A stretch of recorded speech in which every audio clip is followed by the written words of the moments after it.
Bismillahirrahmanirrahim. Alhamdulillahilladzi hawwala al-ahwal wattasafa bi sifatil kamali wal jamali wal jalal. Asyhadu an la ilaha illallah wahdahu la syarika lahul kabirul muta'al. Wa asyhadu anna sayyidana Muhammadan abduhu wa rasuluhu shadiqul aqwali wal af'al. Allahumma salli wa sallim wa barik ala sayyidina Muhammadin afdalir rijal wa ala alihi wa sahbihi wa zurriyatihi wa atba'ihi ila akhir ayyami wal layal, amma ba'd. Yang kita hormati, kita cintai para habaib dan para ulama, muhibbin, hadirin hadirat rahimakumullah.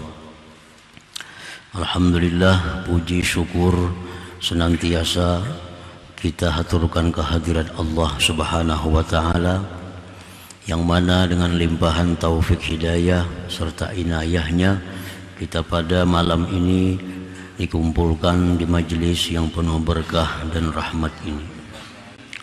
Salawat dan salam atas junjungan kita Nabi besar Muhammad sallallahu alaihi wasallam dan seluruh keluarga, para sahabat, zurriyat dan pengikut beliau. Para muhibbin rahimakumullah, al-hikmatu tsamanun ba'dal mi'ah minal hikamil ataiyah. Hikmah yang ke-180 dari Al-Hikam. Qala al-Imam Ahmad ibnu Athaillah As-Sakandari rahimahullah, nafa'ana bi'ulumi wa asrari. Berkata Imam Ahmad ibnu Athaillah As-Sakandari rahimahullah,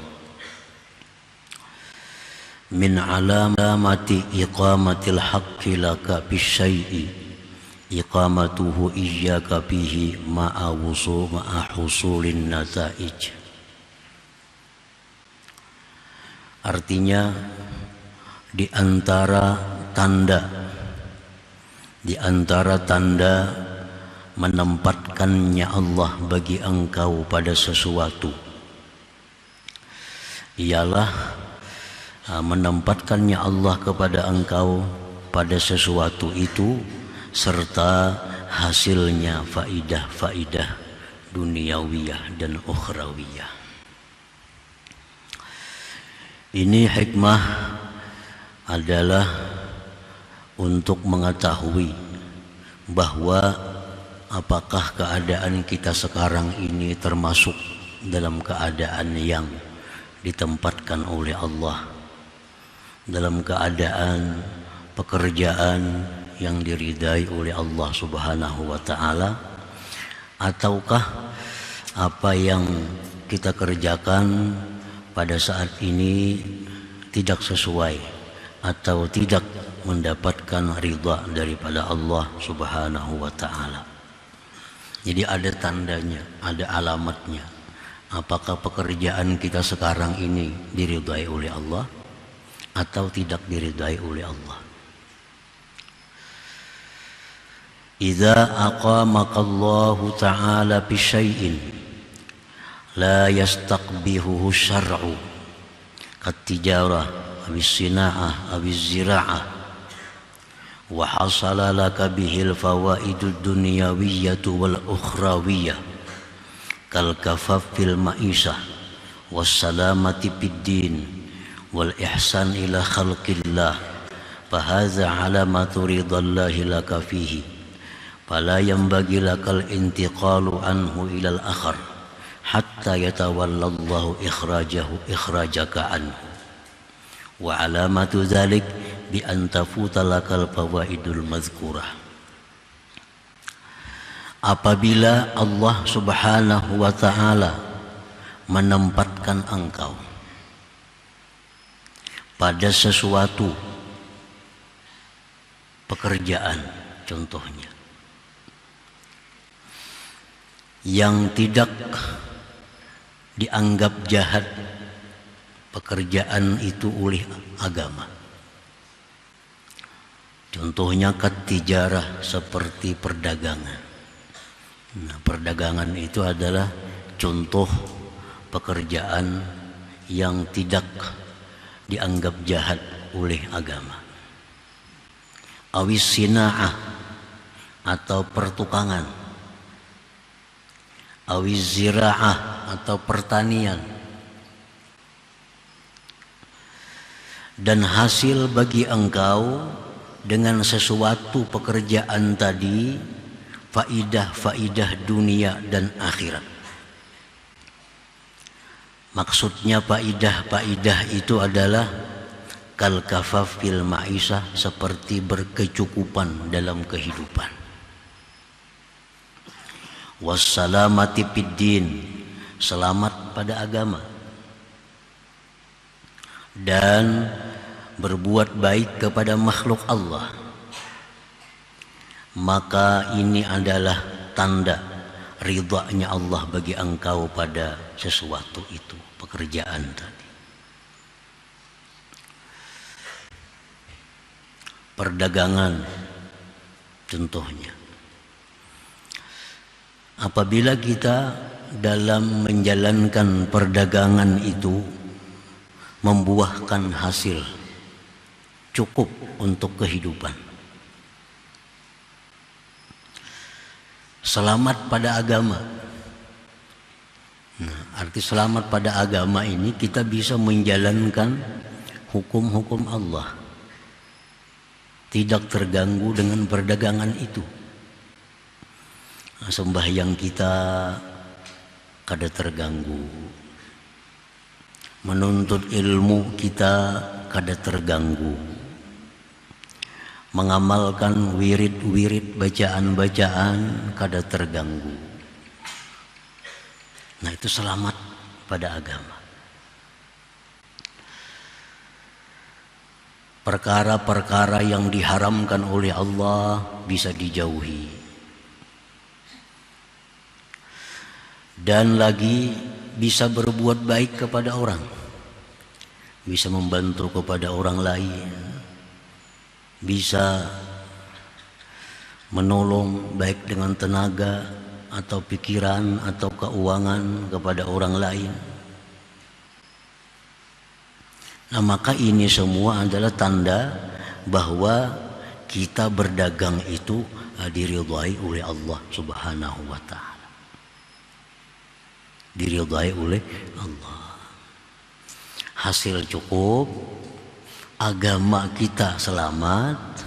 Nah, agama selamat, berbuat baik ke orang lain bisa. Ini tanda bahwa kita berdagang itu direstui oleh Allah. Direstui Allah. Nah, demikian pula orang bertani, orang menjadi tukang. Dengan itu dia cukup kehidupannya, agamanya selamat. Arti agama selamat itu bisa menjalankan perintah-perintah Allah, bisa menjauhi yang dilarang oleh Allah, bisa berbuat baik kepada orang lain. Nah, maka pertukangan atau pertanian yang kita kerjakan itu artinya disetujui, diridhai oleh Allah Subhanahu wa ta'ala. Nah, kalau sudah itu diridhai oleh Allah, fala yambaghi lakal intiqalu anhu ilal akhar, maka tidaklah boleh, tidaklah patut bagi engkau berpindah dari pekerjaan tadi kepada pekerjaan lain. Nah, jangan berpindah lagi. Kalau misalnya hendak mencari yang lebih lagi, nah kada usah. Ini sudah bagus. Berdagang ini ada hasilnya. Menuntut ilmu kada terganggu, sembahyang berjamaah sudah kada terganggu, wirid-wirid dia terlaksana, malam-malam bisa baca Quran. Nah, membantu orang lain bisa. Nah, ini sudah bagus. Jangan berpikir hendak pindah ke usaha lain atau menambah cabang usaha lain. Jangan berpikir itu. Ini kita sudah berada dalam satu pekerjaan yang diridhai Allah. Sudah diridhai Allah. Orang jadi petani, selama dia menjadi petani cukup membiayai kehidupan rumah tangganya, agamanya selamat, berbuat baik ke orang lain bisa, itu sudah usaha taninya diridai oleh Allah. Dia ini sudah disetujui oleh Allah menjadi petani. Jangan berpindah profesi lagi. Nak jadi pedagang, nak ada usaha lagi. Itu sudah bagus, sudah bagus.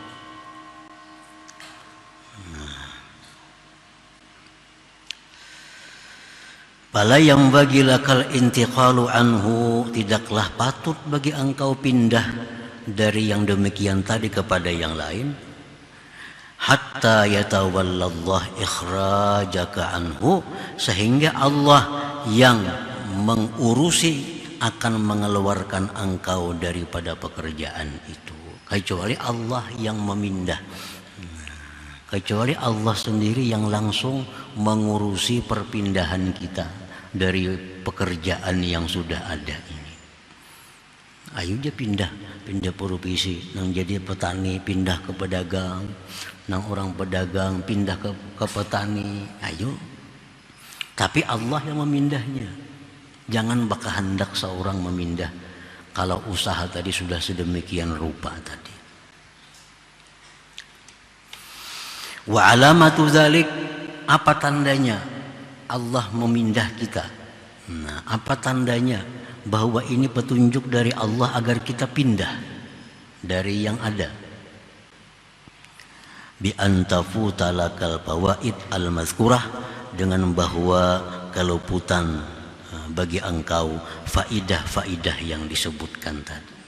Nah, dulunya berdagang nih bagus, cukup untuk membiayai kehidupan rumah tangganya. Dengan berdagang ini dulu bisa melaksanakan apa yang diperintah Allah, bisa melaksanakan yang dihimbau, dianjurkan oleh Allah, bisa menjauhi yang dilarang Allah, bisa berbuat baik kepada orang lain. Tapi sekarang berubah, situasi ini berubah, baik dunianya atau akhiratnya. Dulu dengan berdagang ini cukup kehidupan rumah tangga, sekarang sudah kali cukup lagi. Nah, sekarang sudah kali cukup. Dulu untung sebulan misalnya dapat sekian, sekarang sudah rendah. Nah, kada sampai target lagi, sehingga kesulitan mencukupi kehidupan rumah tangganya. Nah, ini artinya isyarat dari Allah agar kita pindah ke profesi lain daripada perdagangan itu. Cari usaha lain. Ini sudah ada petunjuk dari Allah, kita pindah. Kenapa? Ini buktinya kada cukup lagi.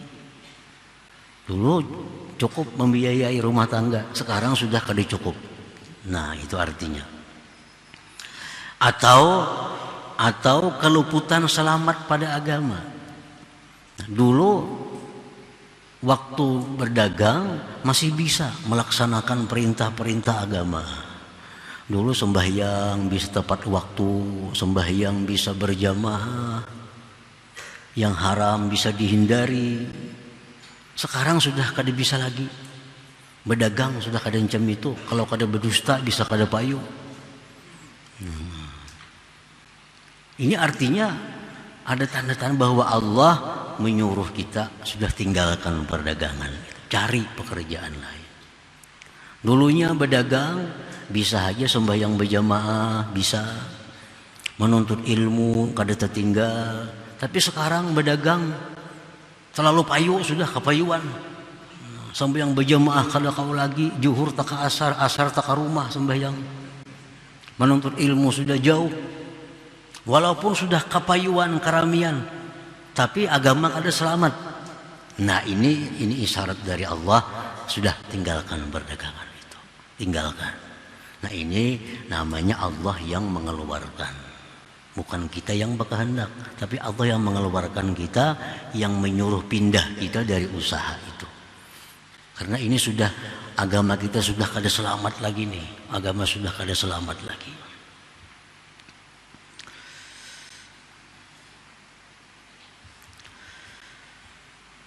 Nah, para muhibbin rahimakumullah.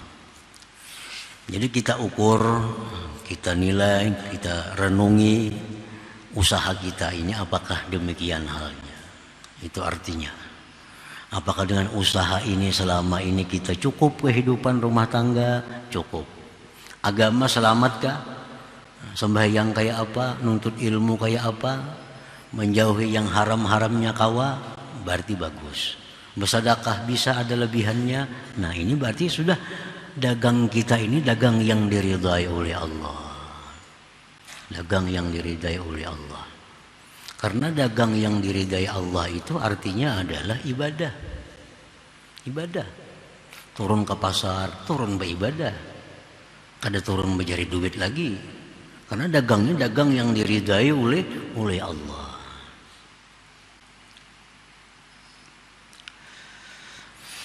Wa idza uqimta fi syai'in yastaqbihuhu syar'u. Dan apabila engkau ditempatkan pada sesuatu, baik itu pekerjaan atau lainnya, yang dianggap jahat oleh syara. Kita ini punya profesi, pekerjaan yang kada sesuai dengan syara. Artinya syara kada setuju lawan itu. Baik kada setujunya itu berupa haram atau makruh. Makruh itu kada disetujui oleh syara. Makruh termasuk yang tidak disetujui oleh syara. Contohnya apa? Kasual, seperti minta-minta. Orang ini profesi pengemis. Dengan pengemis itu dia cukup menghidupi rumah tangganya. Dan dia selamat agamanya. Sembahyangnya berjamaah tiap waktu. Nuntut ilmunya rajin. Wiridnya semuaan biris. Bersedekahnya ke lain bisa. Dengan hasil minta-minta tadi. Ini artinya ditempatkan Allah pada sesuatu yang tidak disenangi. Karena profesi minta-minta itu termasuk profesi yang tidak disukai oleh agama. Rasulullah sallallahu alaihi wasallam bersabda, "Mayazalur rajul yas'alu hatta ya'tiya yaumal qiyamah laisa fi wajhihi muz'atu lahmin." Senantiasa seseorang itu minta-minta sehingga dia datang pada hari kiamat, di wajahnya tidak ada lagi segumpal daging jua pun. Tinggal tulang artinya. Hari kiamat dia dibangkitkan dalam keadaan wajah tinggal tulang. Ini orang yang menjadikan minta-minta sebagai profesinya. Banyak orang minta-minta, sugih. Sugih. Minta-minta di Masjidil Haram, minta-minta di Masjid Nabawi, minta di mana kumpulan-kumpulan orang banyak, di kubur-kubur keramat, minta-minta, rumahnya saling baikan tingkat 2. Ini profesinya minta-minta, orangnya ahli ibadah, tapi pekerjaannya ini minta-minta, pekerjaan yang tidak disukai oleh agama.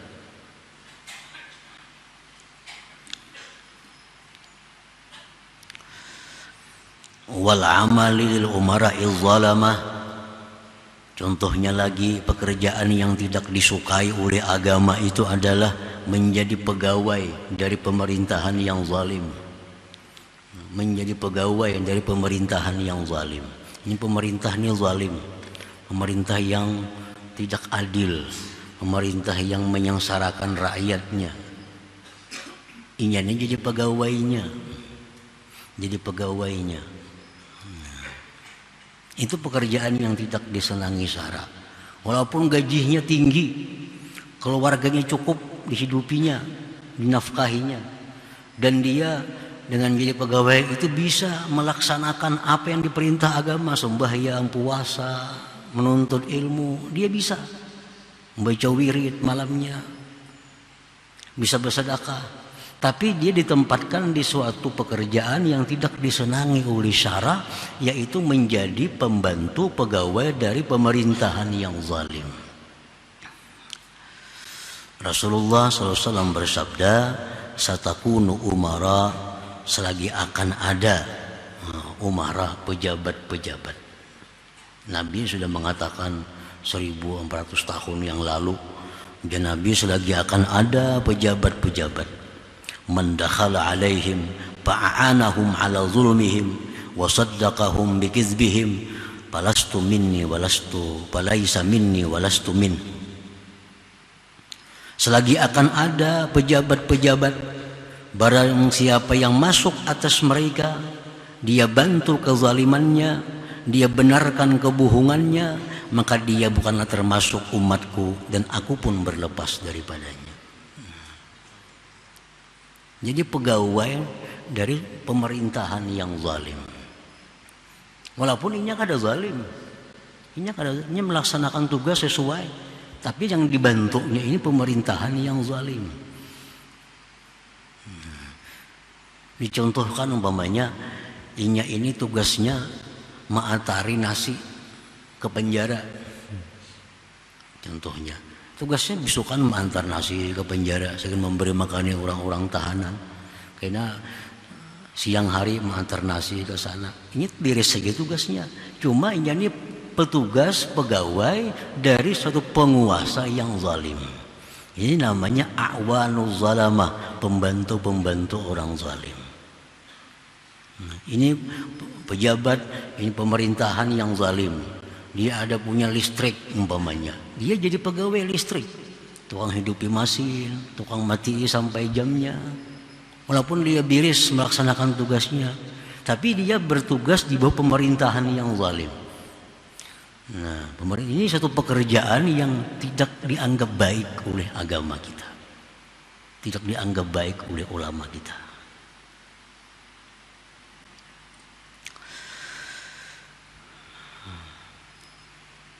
Wal hirafid dani'ah, dan contohnya lagi pekerjaan-pekerjaan yang hina. Pekerjaan yang hina. Dicontohkan pekerjaan-pekerjaan hina ini seperti apa? Contoh seperti tukang sungu. Tukang sungu itu pekerjaan hina. Walaupun dia hasilnya banyak, jadi tukang sungu nih. Hukum-hukum agama bisa dia laksanakan, nuntut ilmu, sembahyang berjamaah, wiridnya, Qur'annya, semuaan dia laksanakan. Tapi pekerjaannya ini tukang sungu.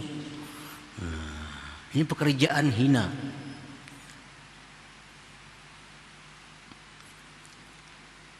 Bisa menyungu itu bagus. Kita ini bisa menyungu itu bagus. Tapi kalau jadi tukang sungu, nah ini yang jadi masalah. Jadi profesi. Lain orang bisa menyungu, orang tukang sungu lain. Lain. Apalagi pekerjaan yang hina dalam agama, tukang sembelih, penyembelihan. Bisa menyembelih itu bagus, tapi kalau dijadikan profesi penyembelihan, nah ini yang dianggap jahat oleh agama. Tukang sungu, tukang sembelih, kenapa ini dianggap kada bagus? Satu, dia selalu bergelimang dengan najis, tuh kan? Najis gawiannya tuh, darah yang dijapainya. Tukang sembelih itu, penyembelihan ini kini suatu saat dia akan diangkat dalam hatinya sifat kasih sayang. Timbul juga orang yang pemurunan kini jadinya. Ini mahir menyembelih. Sapi, kambing sembelihnya, bilang sembelih. Nah, kalau orang demikian pekerjaannya setiap harinya, ini orang ini akan dihilangkan sifat kasih sayang dalam hatinya. Nah, bukan melarang menyembelih, kada bagus, bisa menyembelih ayam bagus, bisa menyembelih sapi itu bagus, tapi yang dicela agama itu jadi tukang sembelih. Nah, walaupun ini membuat kaya, walaupun ini rajin beribadah, agamanya selamat, wirid-wiridnya jalan, tapi pekerjaannya pekerjaan itu. Sayyidina Ali berpesan kepada putra beliau Al-Imamul Hasan, akrim nafsaka an kulli dani'ah wa insaqatka ilar ragaib. Muliakan diri engkau dari tiap-tiap pekerjaan yang hina, sekalipun itu bisa mengantarkan engkau kepada kebaikan-kebaikan. Nah, sembahyang berjamaahnya bagus, amaliyahnya bagus, bersedekahnya bisa, duitnya banyak karena gawiannya tukang itu misalnya. Nah, ujar Sayyidina Ali, akrim nafsaka, muliakan diri engkau daripada yang demikian. Nah, cari gawian lain artinya.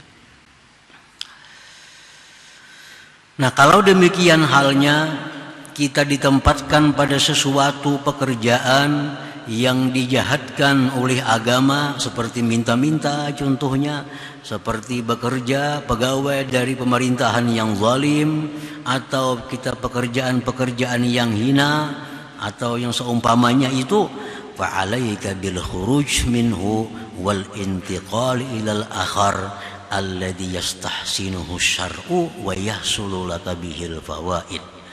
Nah, maka atas engkau keluar dari pekerjaan itu, keluar, pindah kepada pekerjaan lain yang dianggap bagus oleh agama dan menghasilkan keuntungan-keuntungan tersebut. Pindah. Jangan jadi itu lagi artinya. Tinggalkan profesi itu. Nah, para muhibbin rahimakumullah. Maka ya apa mun ku tinggalkan pekerjaan ini? Kayak apa kina? Gimana boleh duit? Allah sudah menyatakan dalam Quran, wa may yattaqillah yaj'al lahu makhraja wa yarzuqhu min haitsu la yahtasib. Biar Tuhan, siapa yang bertakwa kepada Allah. Ini kan anjuran agama nih, meninggalkan pekerjaan-pekerjaan tadi. Dia laksanakan. Dia tergolong orang yang takwa kepada Allah. Yaj'al lahu makhraja, akan Allah jadikan baginya jalan keluar. Ada kira jalan keluar. Asal ada kemauan yang sungguh, dia akan tinggalkan pekerjaan itu untuk cari pekerjaan yang baik, pasti ada didapatnya. Wa yarzuqhu min haitsu la yahtasib, dan Allah akan beri dia rezeki yang tidak disangka-sangka, diduga-duga. Makanya Mbak Ampih, ini orang misal jadi pegawai dari pemerintahan yang zalim. Mbak Ampih kayak apa? Sekolah lawas sudah jadi pegawaian ini. Berapa duit nang keluar? Mbak Ampih kayak apa Mbak Ampih? Siapa lagi menggaji? Nah, kalau nya takwa aja kepada Allah, dia tinggalkan jabatan ini karena di bawah orang yang zalim, orang yang menyengsarakan rakyatnya, tinggalkan pekerjaan ini, Allah pasti kadang akan membiarkan orang ini. Nah, siapa yang memperhatikan Allah, Allah akan lebih memperhatikan dia. Lebih. Kalau kita memperhatikan Allah, Allah akan lebih memperhatikan kita. Jangan khawatir. Jangan khawatir, mun Ampih jadi kayak ini, kayak apalagi mau usia anak buah. Ini justru ragu-ragu dalam iman kepada Allah. Ragu-ragu dalam keimanan kepada Allah. Nah, para muhibbin rahimakumullah. Wa kadzalik, seperti demikian pula, iza ukimta bi syai'in la yastaqbihu syar'u wa la yahsulu laka bihil fawaid. Demikian pula halnya bila mana engkau ditempatkan pada sesuatu yang tidak dijahatkan oleh syara. Pedagang, petani, contohnya tadi tukang. Tapi bekerja itu tidak hasil baginya faidah-faidah. Nah, berdagang itu bagus, tapi kada kau berdagang bila kada berdusta tadi. Nah, kada payu. Yang asli dipadahakan palsu. Terpaling. Nang nomor nang asli padahakan nomor 2. Nang asli, nang palsu. Kada kau lagi membedakan asal payu, asal laris. Nah, ini barang nang kada asli. Ada asli barangnya. Padahakan ini nomor 2 aja. Artinya ada lagi nomor 3 atau nomor 4. Padahal nang ada sebuting itu aja nang kada asli. Sebuting itu aja nang kada asli. Cuma supaya orang ini nukar, supaya orang ini jadi, nah diulah kata-kata macam-macam. Kadang itu kada payu. Atau dagangan ini sudah kadang mencukupi lagi hasilnya kehidupan rumah tangga kita. Nah, itu disuruh juga kita berpindah tadi. Wa kadzalika idza ukimta bi syai'in la yastaqbihu syar'u wa la yahsulu wa lam yahsul laka bihil fawaid. Usahanya sudah bagus tapi kadang mencukupi. Mana mencukupi. Nah, cari usaha lain yang supaya mencukupi dan dibaguskan oleh syara. Usahanya bagus, tapi kadang kau menjalankan hukum Allah. Tak dusta tadi maka pindah sudah keluar dari usaha itu. Cari usaha yang supaya kada berdusta, banyak saja usaha-usaha lain. Yang kada menipu orang, yang kada membunguli orang, banyak saja usaha-usaha yang lain. Nah, para muhibbin rahimakumullah. Jadi ini mesti dilakukan oleh orang-orang yang salikin, oleh orang-orang yang ingin menjalani jalan Allah Subhanahu wa taala. Kalau kita jadi orang salik tapi kadang melaksanakan hal-hal seperti ini, maka salik kita itu akan jalan di tempat. Nah, kada ada kemajuan artinya. 1.000 ke 10.000 ke sehari zikir, kada ada kemajuan. Kenapa? Karena ada hal penting yang kita kadang melaksanakannya. Nah, jadi bagi orang salikin, orang yang hendak parak lawan Tuhan, hendak dekat lawan Tuhan, hendak matinya nyaman. Nah, jadi laksanakan ini.